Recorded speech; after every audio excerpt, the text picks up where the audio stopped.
안녕하세요.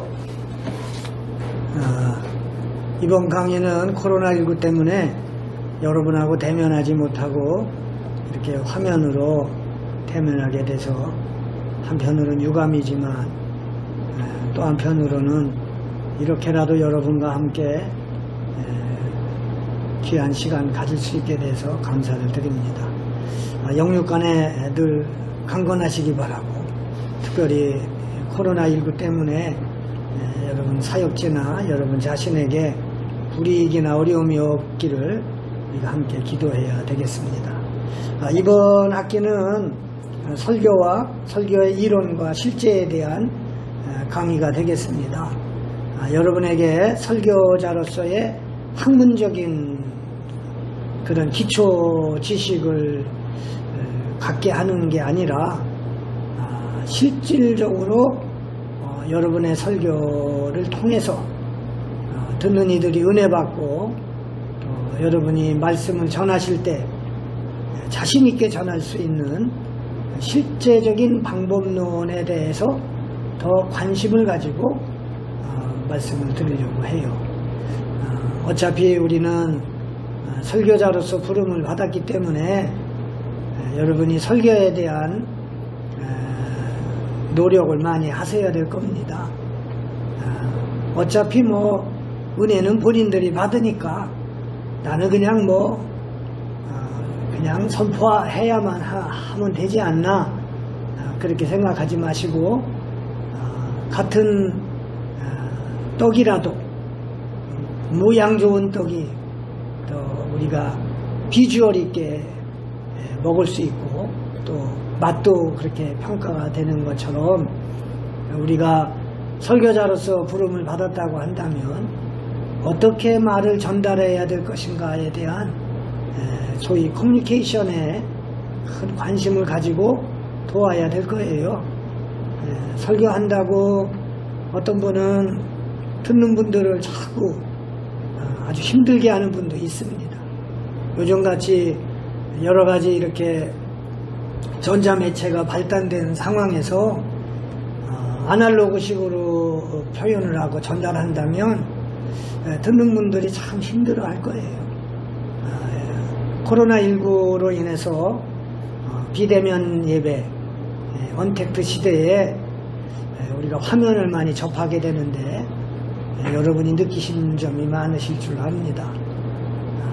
현장에서 강의를 하거나 설교를 들을 때는 천천히 해도 되고 쉬었다가 해도 되고 여러분하고 피드백이 자유롭게 돼서 강의 시간이 지루하지 않은데, 유튜브에 설교를 듣다 보면 늦은 이야기는 상당히 아주 힘들어지고요, 또 지루함, 같은 내용을 이렇게 화면으로 본다고 하는 거는 상당히 집중력이 필요한 그런 부분이 되겠습니다. 여러분이 그렇게 아시고 짧은 시간이지만은 여러분의 설교 한마디에 인생이 변하고 삶이 변한다는 사실을 깨닫고 하나님께서 이 귀한 사역에 부르심을 받은 자부심을 가지고 자신이 전하는 설교 커뮤니케이션에 큰 관심을 가질 수 있게 되시기를 바랍니다.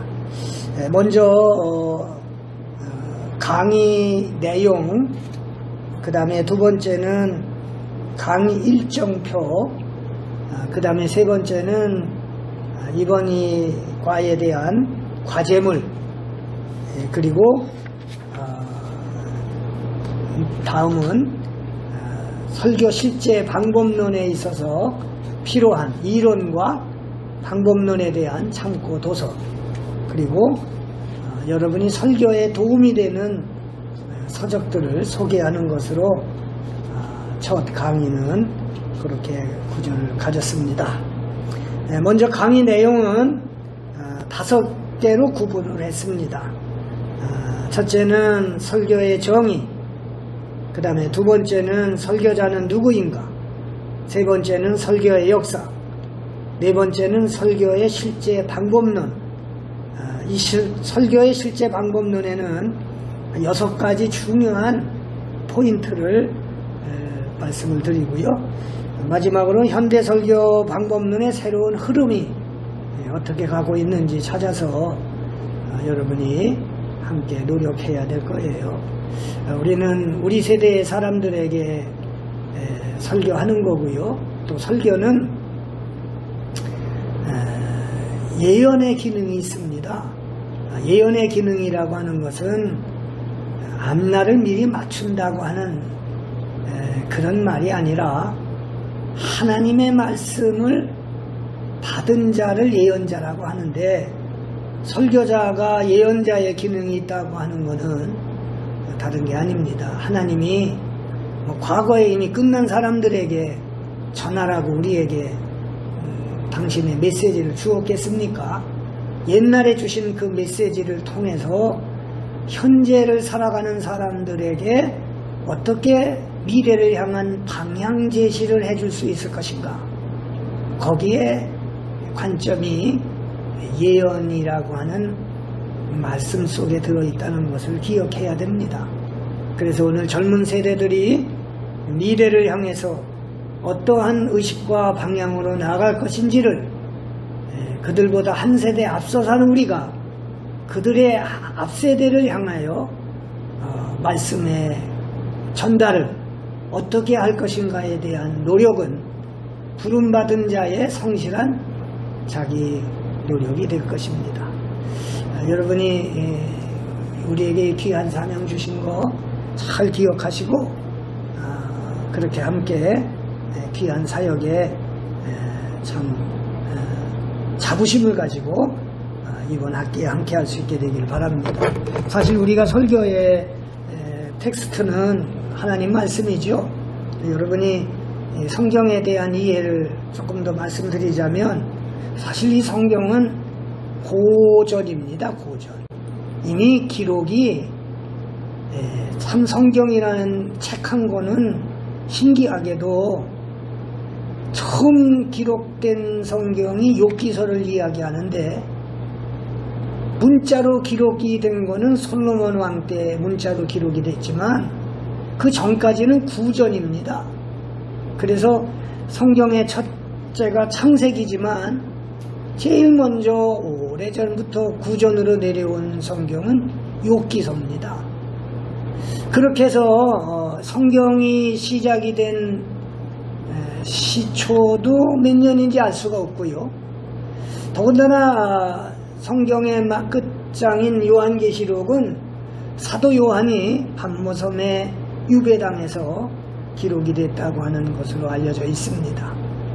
추후 아마 한 70년 정도 되지 않을까, 그 이후로 보는데 사도 요한이 제일 오래 살았다고 하기도 하죠.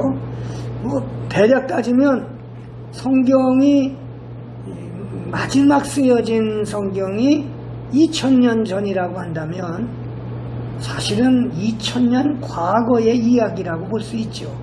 그런데 성경은 신기하게도 2000년 전에 과거에 쓰여진 하나님의 말씀이지만 읽는 자로 하여금 과거를 보게 하는 게 아니라 미래를 내다보게 하는 그런 하나님 말씀이에요. 성경에 보면 하나님이나 예수님께서 하신 말씀은 항상 과거에 있지 않습니다. 그리고 우리가 영어의 문장 표현에서 if라고 하는 가정법을 쓰잖아요. 근데 그 가정법은 절대 과거에다 쓰는 말은 아닙니다. 미래에다가 쓰는 표현이죠. 미련한 사람은 if를 과거에다 씁니다. 과거에 내가 그걸 왜 안 했을까? 과거에 내가 그때 아파트를 하나 사놨으면 지금은 몇 억이 올랐을 텐데, 미련한 사람은 자꾸 과거에다가 if를 붙여요. 결코 성경은 과거에다가 가정법을 두지 않습니다. 가정법은 미래에다가 두는 거예요. 만일 내가 앞으로 10년 후에 20년 후에 거기다가 가정법을 두고 오늘을 살아가는 것이 지혜로운 사람이죠. 설교가 그렇습니다. 과거에 쓰여진 하나님의 말씀이지만 하나님의 말씀은 결코 읽는 자로 하여금 또 이 말씀을 전하는 자로 하여금 미래를 대비하게 하시는 예언의 말씀이에요. 그래서 여러분이 사실은 이 예언의 말씀을 설교를 어떻게 잘 담아내느냐, 저는 그 설교를 담아내는 그릇을 여러분에게 소개해 드리려고 하는 겁니다. 잘 담아내서 듣는 사람으로 하여금 미래에 대한 희망과 기대를 가지고 현재를, 오늘을 바르고 성실하고 준비하고 대비하게 살아가는데 은혜를 받는 거예요. 여러분이 그런 사명 가지고 잘 함께 연구해서 한 번 설교하더라도, 물론 설교는 내 화술과 내 신념과 내 사고로 사람이 변화되는 거 아닙니다. 하나님이 다만 그걸 사용하실 뿐이죠. 듣는 사람이 은혜 받고 변화되고 새 힘을 얻는 건 전적인 성령의 역사고 하나님의 은혜입니다. 그래서 사도 바울은 고린도 교회에다가 내가 여러분에게 복음을 전할 때 인간의 지혜로운 설득력 있는 것으로 전하지 아니하고 다만 성령의 나타나심을 통해서 전하기를 힘썼다. 그 이유는 내가 변화되고 내가 새로워지고 내가 복을 받는 것이 내 행위에 있는 게 아니고 전적으로 하나님의 은혜요 축복이요 구원도 하나님의 전적인 사랑에 있음을 강조하기 위함이라고 고백을 했습니다. 그러니까 여러분이 설교를 잘한다 못한다 거기에 관심 두지 마시고 얼마나 성실하게 예언의 말씀을 듣는 자들로 하여금 하나님이 어떤 말씀을 전해주시는가에 관심을 가지고 전한다면 여러분이 혹 더듬거리는 설교를 할지라도 성령이 역사하시면 그의 인생이 변하고 복된 역사가 진행이 될 겁니다. 그래서 여러분은 그런 말씀을 들으면 나중에 여러분이 전한 설교는 기억이 잘 안 나겠지만 그 말씀 가지고 은혜 받고 변화된 사람은 평생 잊지 못합니다. 그래서 언젠가 만나게 되면 그때 목사님이 이런 말씀을 주셔서 내 인생이 변화가 됐습니다. 내가 이제 이렇게 하나님을 열심히 믿고 사랑을 발견했습니다. 예수 그리스도를 발견했습니다. 그렇게 고백할 수 있는 거예요. 베드로 사도도 첫 번째 말씀 선포에서 그걸 강조했잖아요. 천하의 구원 얻을 만한 이름은 예수 외에 우리에게 주신 일이 없다고. 여러분이 예수 그리스도를 통해서 이 은혜를 받고 이 역사를 참 하나님께 영광을 돌리게 되는 거예요. 그러면 성경은 뭐라고 되어 있습니까? 들어야 믿음이 생기고 전하는 자가 있어야 듣지 않겠느냐는 거죠. 그러니까 여러분이 들을 게 있는 자에게 들을 수 있는 하나님의 말씀으로 전하는 것이 여러분의 수고고 사명이다. 사명에 충실한 삶이다. 그렇게 느낌을 가지셔야 할 줄 압니다. 그래서 설교 실제 방법론에서는 6가지를 집중적으로 다룰 거예요. 첫째가 설교의 중심 개념 단어가 중요합니다.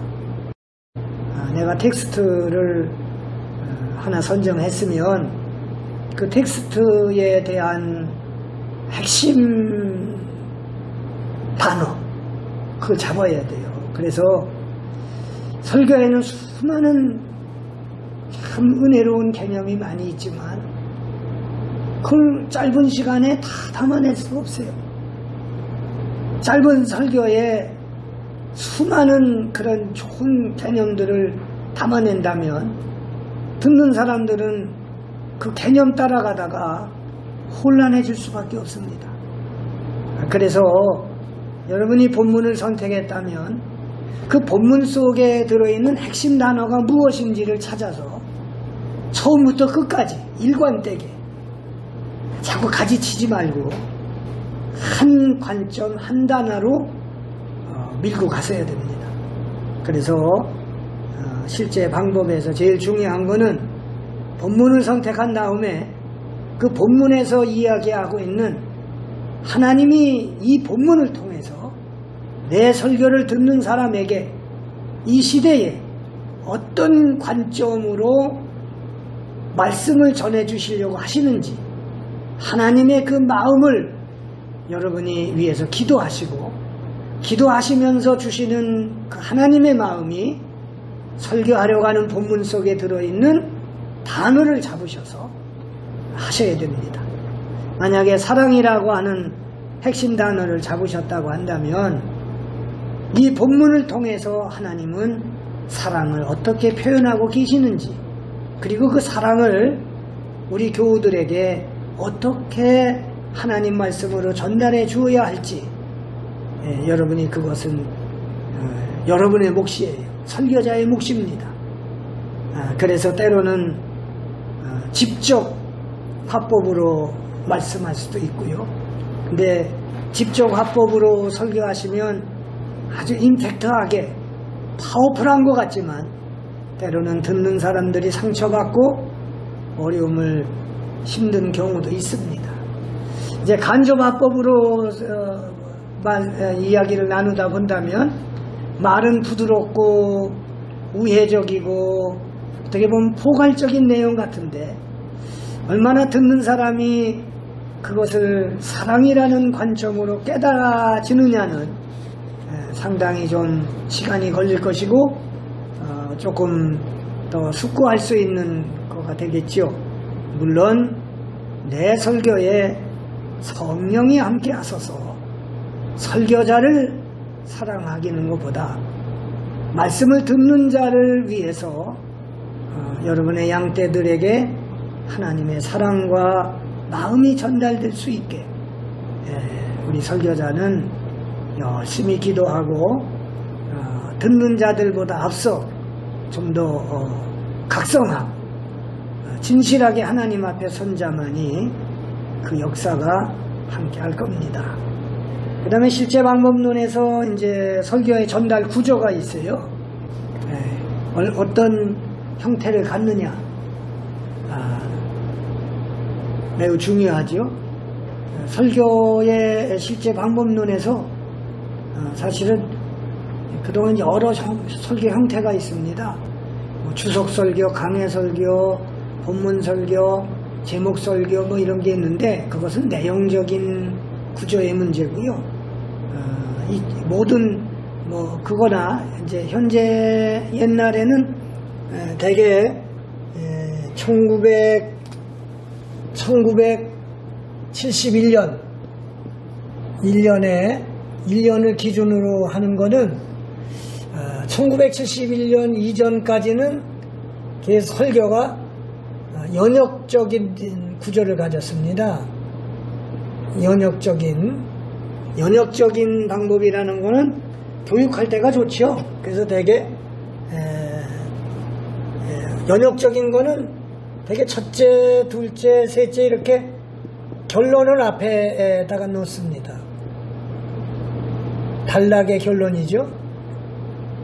단락의 결론을 이렇게 앞에다 놓고 그 다음에 이것을 설명해 가는 게 연역법적인 설교 구조입니다. 대개 이게 1971년을 기준으로 했다고 하는 이유는 1971년에 소위 그 크레독이라고 하시는 분이 크레독이죠. 그분이 권위 없는 자처럼이라고 하는 책을 냈습니다. 크레독이 책이 이제 권위 없는 자처럼 뭐 제목이 설교자의 권위가 없냐 이런 의미가 아니라 사실은 설교자는 전달자지요. 권위는 전적인 하나님의 역사요 성령의 역사입니다. 이 책에서 설교의 관점을 귀납법적으로 바꿔야 된다. 귀납법적 방법론을 제시했습니다. 이 귀납법적이라는 것은 설명한 다음에 설명의 결론으로 끝을 맺는 거예요. 그러니까 이게 반대로 생각하면 됩니다. 두 번째 단락에서 설명을 하고 끝에 결론을 내리고, 정반대죠. 연역법적인. 연역법적인 거는 교육할 때 매우 좋아요. 그리고 제가 목회 시작할 때도 항상 1, 2, 3 뭐 이래서 우리 목사님은 성경을 잘 쬐기신다 그런 얘기를 잘했습니다. 근데 71년에 이 권위 없는 자처럼 크레도 교수님이 귀납법적인 방법론을 이야기하면서 오늘날에는 이 귀납법적인 방법론과 연역법적인 방법론이 서로 교차하고 있어요. 근데 이 귀납법적인 방법론은 스릴이 있습니다. 왜냐하면 이야기를 끝까지 잘 들어야 결론이 나니까. 연역법적인 거는 아주 편하지요.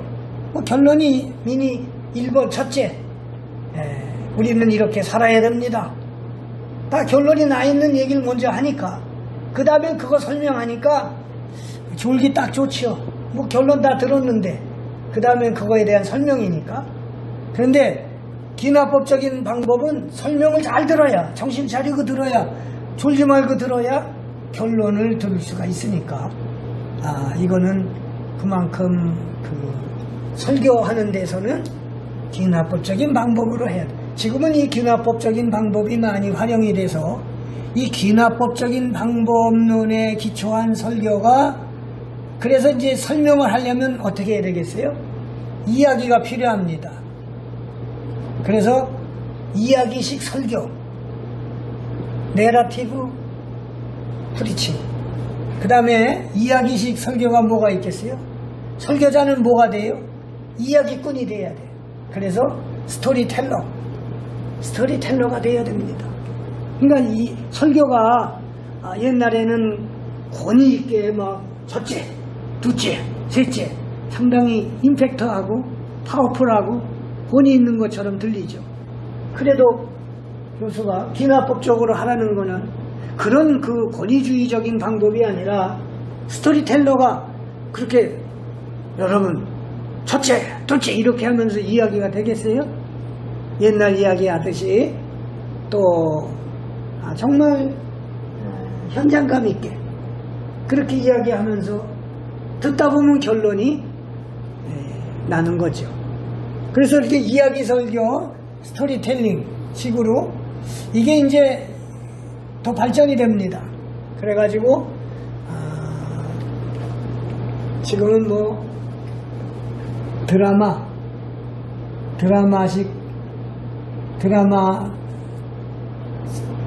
한 설교. 그래서 짧은 시간에 뭐 어떤 분은 우리나라 역사를 배경으로 하는 설교 하시는데 첫 번째 1885년에 우리 선교사들이 들어오셨잖아요. 그러니까 이 당시에 의복을 입힙니다. 이 당시에 옷을 입히신 분이 설교 중에 딱 나와서 그 당시에 그 같은 본문 속에 들어있는 메시지를 전하고, 그 다음에 이제 1910년이 이제 우리 한인합방 그 강점기가 시작이 된 거죠. 이후에 일어났던 그 강점기 때의 어떤 의사, 어떤 사건, 그 다음에 우리가 6.25 전쟁이 53년에 마쳤죠. 이후에 이제 전쟁기 이후의 일들, 뭐 현대 이렇게 해서 마치 그 설교 한 편이 역사의 한 드라마를 보는 것 같이 그렇게 설교하는 경우도 있고요. 이 이야기식 스토리텔링 내러티브 설교가 어떻게까지 밝혀지냐면 1인칭 내러티브 설교까지 되어 있습니다. 1인칭 설교는 상당히 아주 드라마틱하지요. 설교자가 다윗에 대한 본문을 가지고 할 때 그 당시 상황, 마치 골리앗과 다윗이 싸우는 그 장면을 본문으로 설교를 한다면 설교자가 다윗이 되는 겁니다. 그래서 진짜 성경 속에 한 드라마에 다윗에 대한 전기 영화를 찍는다면 그 영화 속에 들어있는 다윗과 같이 설교자가 이야기를 하는 거죠. 그때 말이에요. 그냥 쳐다보니까 키가 나 하나가 더 내 위에 올라가 있고요. 그리고 창과 단창과 검을 대신 들어주고 있는 사람이 골리앗이 나오더라고요. 그냥 할 수 있습니까? 난 배운 건 뭐 돌팔매 밖에 더 있어요. 물매. 그래서 시냇가에 엎드려서 돌 몇 개 주웠지요. 뭐 그거 주먹만한 돌 흔들면 얼마나 힘들어요. 주먹보다 작은 돌 골라서 몇 개 호주머니 넣고 갔더니 글쎄 이놈이 하는 소리가 야 너 나 개로 알고 오냐? 그래 하나님 욕하는 놈은 개 XX지. 에? 그럴 수 있냐? 너는 창과 단창으로 내게 지금 오지 나는 만군의 여호와의 이름으로 간다. 좀 떨리긴 했지만 하나님이 우리 아버지 양을 뺏어가는 곰 그 발톱에서 내가 양도 뺏어오고 멀리 있는 놈은 내가 이걸로 돌려서 그냥 한 방에 그냥 기절시켜서 찾아오고 한 게 있어서 하나님이 나와 함께 하시는데 뭐 그래서 돌렸지요. 뭐 돌려서 노니까 갑옷 입지 않은 데가 이마밖에 없더라고. 이마에 가서 탁 맺히는데 성경은 어떻게 돼 있어요? 앞으로 엎어졌다고 돼 있어요. 신기하대요. 이 맞박에 맞았으면 뒤로 자빠져야지 왜 엎어져요? 하나님이 뒤통수 때린 거예요. 그게. 그래서 달려가서 그놈이 가지고 있는 칼을 빼가지고 모가지 내리쳤죠. 여러분 내가 진짜 다윗 같아요? 이 1인칭 내러티브 설교의 가장 묘미는 그 당시에 주인공의 입장이 돼서 주인공이 돼서 마치 청중들이 다윗이 이 자리에 서서 그걸 재현시키는 것 같은 이야기 스토리 속에 들어가게 하는 거지만 중요한 거는 오늘의 자리로 다시 빠져나오는 그 기술이 중요합니다. 그렇게 빠져나오지 못하고 다윗 얘기만 하다 끝나면 청중들이 혼란에 빠지죠. 지가 다윗인가? 이렇게 표현할 수도 있습니다. 그래서 1인칭 내러티브 설교까지 지금 발전이 되어 왔어요. 그래서 수많은 역사 속에 많은 설교들을 들었습니다. 지금은 지식과 정보가 풍족한 세상에 살고 있기 때문에 이 어떻게 오늘의 현장에 빠져나오느냐가 이제 설교자들의 기술이죠. 그러니까 여러분이 말씀을 설교를 어떻게 전달하느냐, 그거는 경우에 따라서 영역법적일 수도 있고 그 다음에 귀납법적일 수도 있습니다. 때로는 1인칭 내러티브 설교를 해서 이게 다 종합적으로 짧은 시간이지만 때로는 뭐 어느 한 가지로만 나갈 수는 없죠. 다 종합을 해서 어떻게 해서든지 듣는 사람이 나를 자랑하는 게 아니라 듣는 사람들이 은혜 받고 변화받고 성령의 역사하심을 따를 수 있게 인생이 변화되게 하는 데 중점이 있는 거죠. 여러분이 그런 아주 이 세상에서 정말 성도들이 은혜 받고 변화된다면 여러분 그거보다 더 가치 있는 삶이 어디 있겠어요?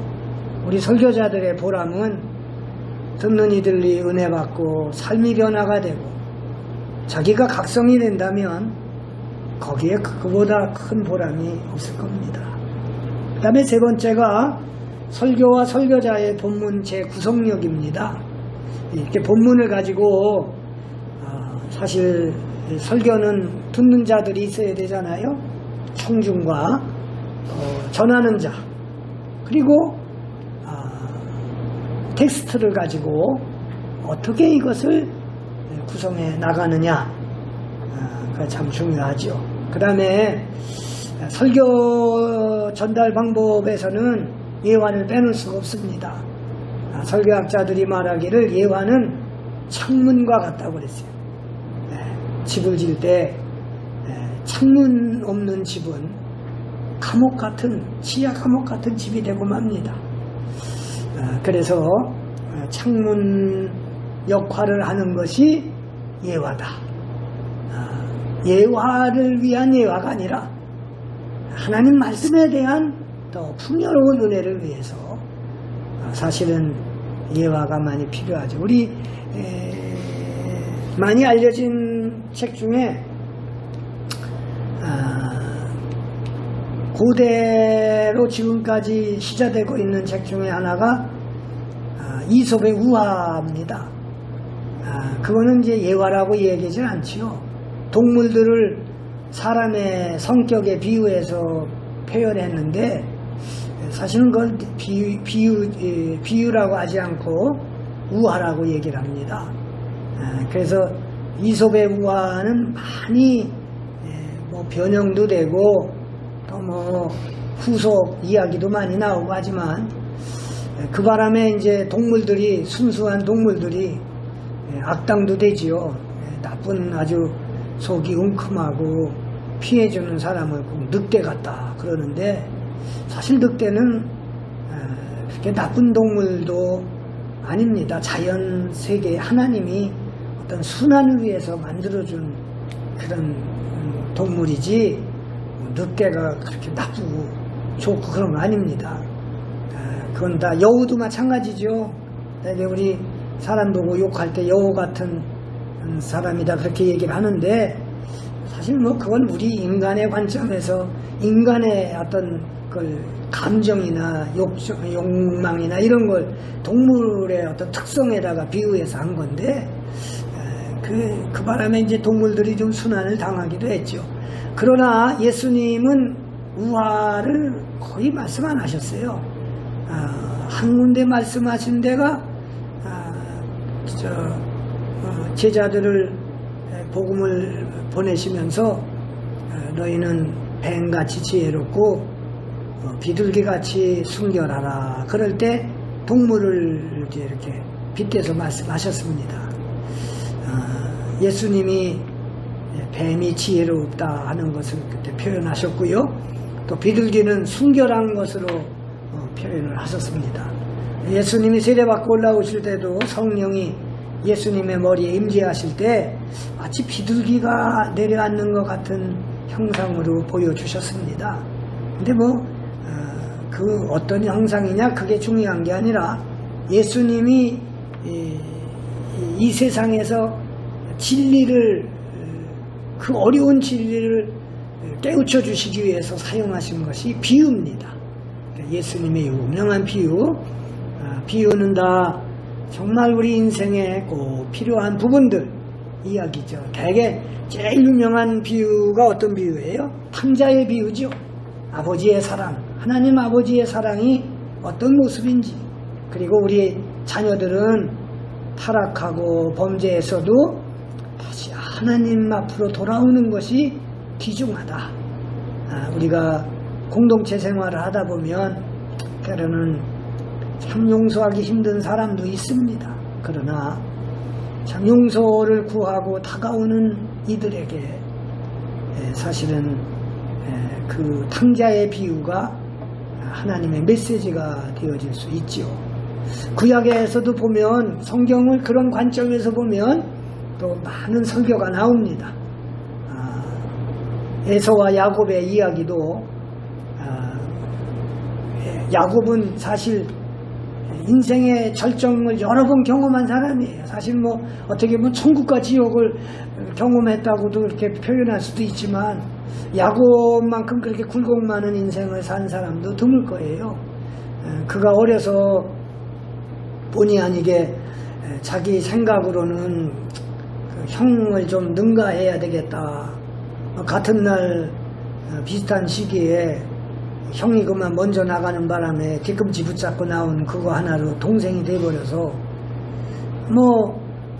어머니 곁을 떠나지 아니하고 음식 만드는 데 참여하다가, 또 형에서는 아주 남성답고 얼마나 멋져요. 사냥 갔다 기진맥진해서 돌아올 때 팥죽 한 그릇에, 야, 내가 형 할 테니까 형이 아우해. 그러면 내가 이거 팥죽 주겠다. 그때 에서가 뭐라 그래요? 아유, 배고파 죽게 생겼는데 뭐 형 아우가 문제냐? 그래가지고 장자의 명분을 그냥 별로 없이 그냥 동생에게 주고 맙니다. 그때 이제 야곱이 그렇게 시작을 한 것이, 아버지를 속이고 또 형도 속이고 그러고서 집을 도망쳐 나오지요. 살려고. 어머니가 내가 한날에 두 아들 죽는 걸 볼 수가 없으니 형의 마음이 누그러질 때까지 외삼촌 집에 가서 그 어머니가 내 동생 집에 가서 네가 좀 거해라 해서 라반의 집으로 보내지요. 그 가던 첫날 밤에 야곱은 꿈속에서 하나님을 뵀습니다. 거기서부터 이제 그의 인생은 어떻게 보면 하나님이 그를 주관하시고 인도하시는 역사죠. 외롭고 슬프고 고독하고 고통 속에 잠이 들었지만 하나님은 그를 찾아주신 것 때문에 야곱은 얼마나 감격스러워합니까? 그래서 하나님이 말씀하지도 않았는데 스스로 서원하지요. 하나님이 말씀하신 대로 내가 자유롭게 여기 온다면, 이 고향을 다시 찾게 한다면 내가 11조 드리겠습니다. 내가 주의 말씀대로 살아가겠습니다. 그러죠. 20년 만에 돌아오지만 그에게 들려오는 소식은 형이 20년 동안 자기를 죽이려고 400명을 훈련시켰다는 소식밖에 들어오지 않습니다. 야곱은 야복강 나루터에서 철저하게 회개합니다. 그리고 말로만, 기도만 회개한 게 아니에요. 형에게 회개의 뉘우침에 예물까지 앞세웁니다. 결국 에서 형을 만날 때 형이 묻지요. 야, 네 앞에 이렇게 많이 짐승떼가 왔는데 그 뭐냐? 다 알고 묻는 거지요. 그러니까 야곱이 형님께 드리려고 하는 제 예물이요, 선물입니다. 그러니까 에서가 야, 괜찮아. 회개하고 돌아오는 동생을 맞이한 거지. 얼굴을 끌어안고 괜찮아. 나 넉넉해. 아니에요, 형님. 그건 제가 형님께 드리는 예물입니다. 7번씩이나 얼굴이 땅에 닿도록 절을 하고, 그리고 자기가 형이라고 팥죽한 그릇에 샀지만 그거 하나 내색 안 하고 오히려 형님을 뵈니 나를 너그럽게 대해주셨던 하나님, 그 너그러운 하나님의 너그럽게 대해주시는 형님이 너그럽게 대해주시는 하나님의 얼굴을 뵙는 것 같습니다. 회개한 사람에게 너그럽게 대해주시는 에서의 모습에서 500년이 400년이 지난 후에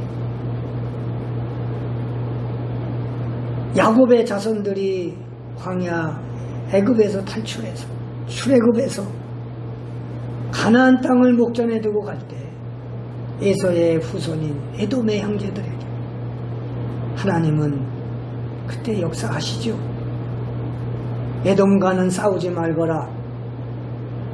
너희 형님의 자손들이다. 그들이 땅을 내주면 도로세를 내고 그들과 싸워서 형제간에 다투지 말으라고 하나님이 400년이 지난 후에도 그렇게 역사를 하시더라. 그래서 사실 모세는 에돔 족속과 협의했지만 길을 내주질 않아서 그들과 싸우지 아니하고 먼 길을 돌아서 에돔 족속과하고는 싸우질 않습니다. 사실 그 탕자의 비유에서 회개하고 돌아오는 아들을 아버지 앞으로 다시 돌아왔다고 하는 그 자체를 귀중히 여기셨던 하나님, 오늘 우리가 먼저 믿는 우리들이 마다들과 같이 따지고 과거를 묻고 그러지 아니야. 어떻게 아버지의 마음을 같이 공유하고 품을 수 있을 것인가? 우리는 이런 마음을 이 코로나19 사태를 맞이한 지금에 하나님이 우리 기성교회에 주시는 말씀이 아닌가. 마다들 같은 장자와 같은 그런 기독교의 그런 모습들, 20년을 왼수같이 여겼던 그 에서의 그 분함과 그 어떤 분노의 마음을 동생을 본 순간에 절을 하면서 회개하고 돌이키며 절뚝거리며 오는 동생의 모습에서 너그러운 하나님의 모습을 보여줄 수 있었다고 하는 것. 여러분, 예수님의 비유는 이렇게 구약과 신약을 넘나들면서 오늘 우리들의 삶에 여러 가지로 메시지를 전할 수 있는 그런 부분들이 있습니다. 그러니까 여러분이 실제 말씀을 전하는 방법론에 있어서 본문을 가지고 어떻게 재구성을 해 갈 수 있을 것인가, 그거는 우리 설교자들의 몫이에요. 여러분이 성실하게 준비하고 노력하는 것은 그만큼 부름에 대한 사명에 충실한 상급이 있는 일이 될 줄 압니다. 그 다음에 다섯 번째가 설교와 적용의 문제죠.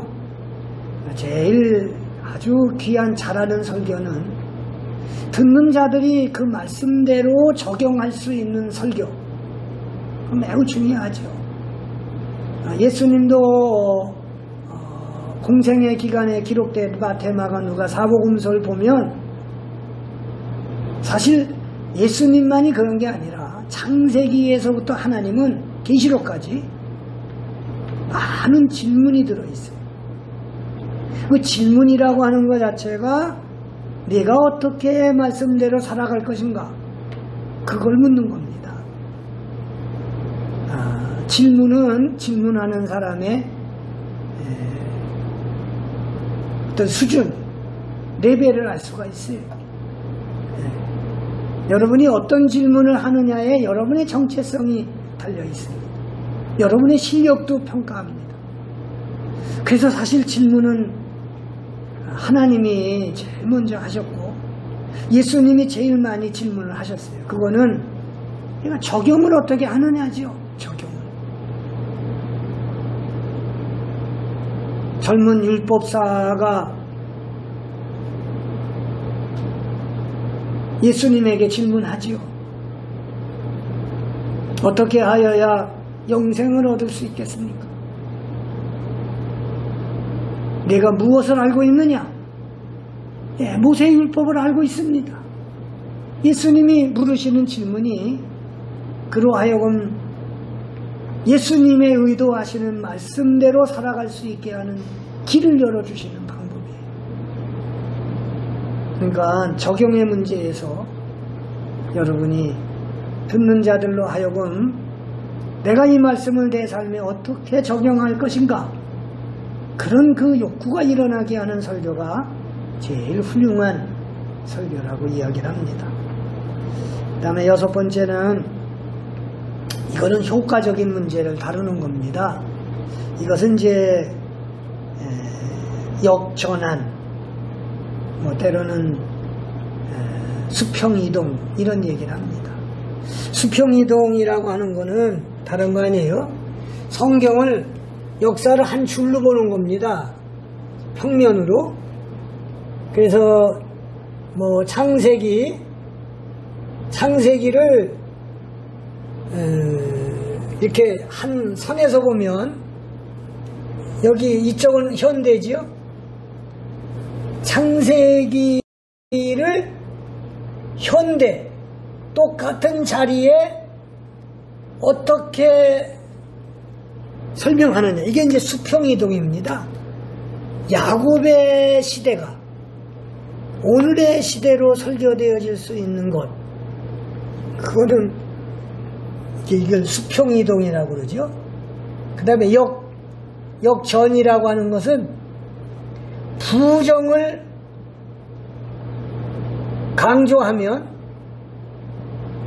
긍정이 더 강조가 됩니다. 극대화됩니다.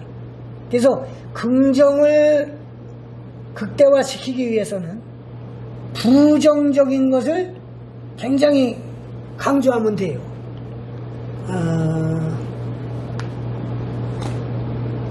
그 출애굽 과정에서 하나님이 그 모세로 하여금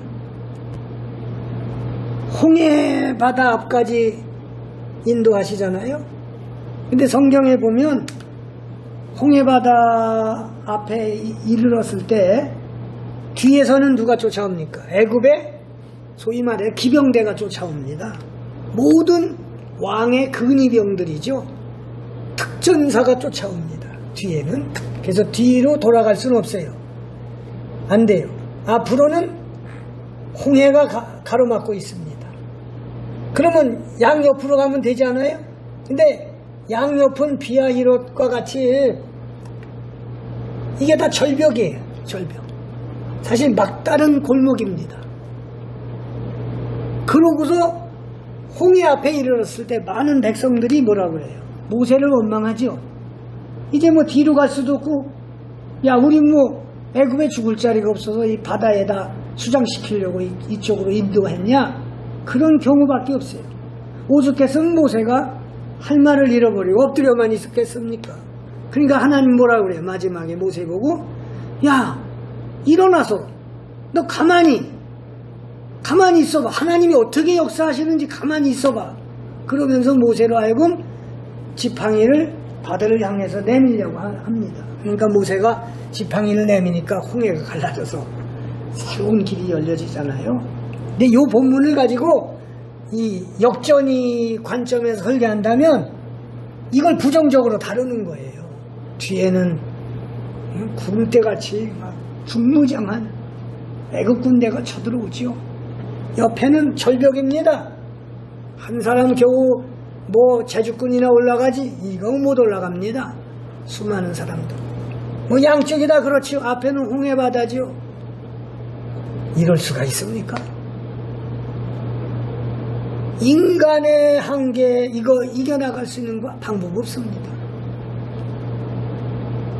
여러분, 우리가 살아가는데 전후좌우 다 막힌 것처럼 느끼시는 분 있지 않아요?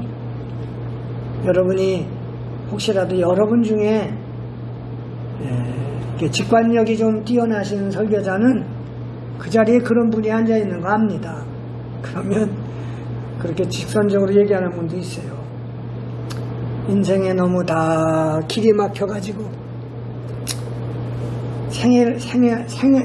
생을 포기하려고 결단하다가 어떻게 오늘 마지막 여기까지 온 분이 계세요? 그런 분에게 어떻게 하셨습니까? 뒤로 돌이킬 수도 없고 옆으로 빠져갈 수도 없고 앞의 길은 죽는 것밖에 없는데 이스라엘 백성 모세에게 하나님이 주신 건 뭐예요? 바로 그겁니다. 너를 사랑하시는 하나님, 어떻게 사랑하시고 역사하시는지를 오늘 내게 볼 수 있게 되리라. 할렐루야. 부흥사가 따로 있습니까? 그런 사람이 부흥사지. 이 하나님의 구원, 이걸 극대화시키기 위해서 부정을 강조하는 거예요. 사도 바울이 고린도 교회에다가 하나님의 전적인 구원을 강조하기 위해서 자기의 인간의 설득력 있는 지혜를 유보하고 자기의 지혜로운 말과 세상 것 포기하고 전적으로 성령의 나타나심만 의지했다고 하는 건 뭐예요? 하나님 앞에 우리 세울 공로 아무것도 없다는 거예요. 여러분이 그런 마음 자세 가지고 설교 실제 방법론을 충실하게 해나가셔야 될 겁니다. 이번 강의가 14강입니다. 이렇게 마지막에 현대설교 방법론의 새로운 흐름으로 마치려고 하고요. 여러분이 그 과제물은 여러분이 봉사하시는 교회에 목사님 설교 2편을 요약해서 제출해 주시기 바랍니다. 성적의 30% 반영하겠습니다. 어떻게 설교를 요약해 나가느냐. 물론 연역법적으로 1, 2, 3 하면 참 좋지요. 그리고 주보에다가 요약 설교 대개 내는 분도 있는데 그거 베끼지 마시고 여러분이 한번 설교를 요약해 보세요. 그러면 여러분이 본문을 가지고 설교할 때 설교하려고 하는 내용을 요약부터 해놓고 나면 그 다음에 살을 잘 붙이면 한 편의 설교가 됩니다. 그거를 설명을 먼저 하느냐 나중에 하느냐가 연역법적이냐 기납법적이냐 그게 바뀌어지는 게 되겠죠. 그 다음에 여러분 출석을 30% 이거는 학교에 여러분이 온라인으로 접속하시는 것이 출석이 되는 거니까 그걸 참고하겠습니다. 그 다음에 이제 대면 수업이 된다면 여러분 발표가 있는데 발표가 안 되시더라도 설교와 설교자라고 하는 마틴 로이드 존스 목사님의 교재를 주로 텍스트로 볼 거니까 여러분이 반 서로 나누셔서 챕터가 아마 16으로 되어 있을 거예요. 그래서 나눠서 여러분이 맡은 부분을 읽고 평가하고 여러분의 그 내용을 내 설교에 어떻게 도움이 될지 또 어떤 평가를 할지를 써주시면 그것을 서로 공유하면 한 권의 책이 상당히 요약되어진 부분으로 같이 나눌 수가 있을 겁니다. 그거를 이메일로 제 이메일로 보내주시면 되겠어요.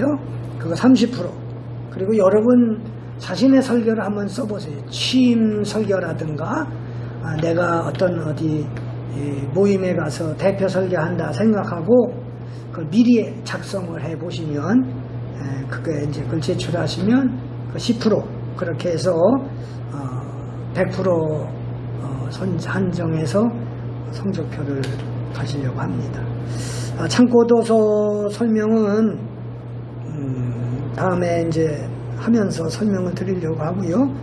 특별히 설교에 도움이 되는 서적은 특별히 그 이진희 목사님이 지금 현재 미국 텍사스 달라스에서 목회하고 있는 분인데 그분이 책을 많이 썼어요. 그분 이야기는 성지순례는 도서관에서 한다 그래요. 그만큼 미국 그 대학 도서관이 이스라엘에 대한 그 자료가 참 많습니다. 그래서 그분이 뭐 창세기 랍비가 쓴 이렇게 보는 관점의 성경 여러 가지 책을 많이 번역도 하고 썼는데 그게 아니네 라고 하는 책이 있습니다. 그거 보시면 상당히 여러분 많이 도움이 될 거예요. 또 여러분 그 말에 그 훈련이 필요하시다면 그 김미경의 아트 스피치라는 책이 있습니다. 그 저자의 그런 일에 대해서는 그분이 가끔 TV에서 요즘은 잘 안 나오시지만 상당히 아주 사람들의 심리를 파고드는 아주 훌륭한 강의를 참 잘하세요. 그분이 그 스피치가 하나의 예술이다라고 하는 의미로 아트 스피치라는 책을 썼는데 그 읽어보시면 많이 도움이 될 겁니다. 그 다음에 마틴 로이드 존스 목사님이 복음주의란 무엇인가? 여러분이 설교의 내용에서는 복음주의에 서 있어야 되겠지요. 그래서 우리가 암만 말을 잘한다고 설교 잘하는 거 아닙니다. 내용이 복음을 전해야지 자기 말 자랑하는 거 아니니까. 복음주의란 무엇인가? 그 다음에 우리 미국 감리교회에서 아마 최고의 교인을 목회하고 계시는 분인데 아담 해밀턴이라고 말씀을 해방시켜라.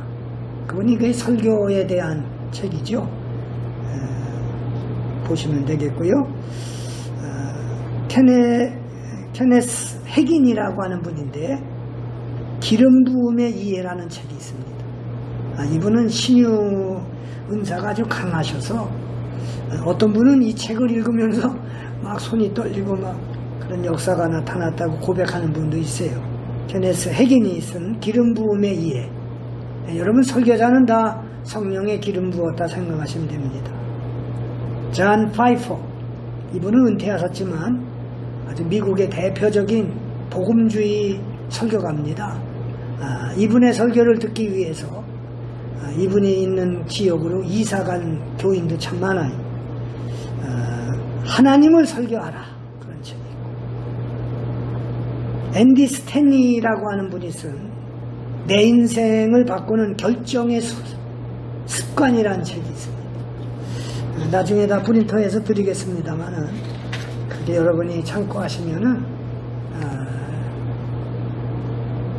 여러분의 설교에 많은 분들이 공감하고 은혜받고 변화받는 그런 보람찬 사역이 되실 줄 믿습니다. 감사합니다.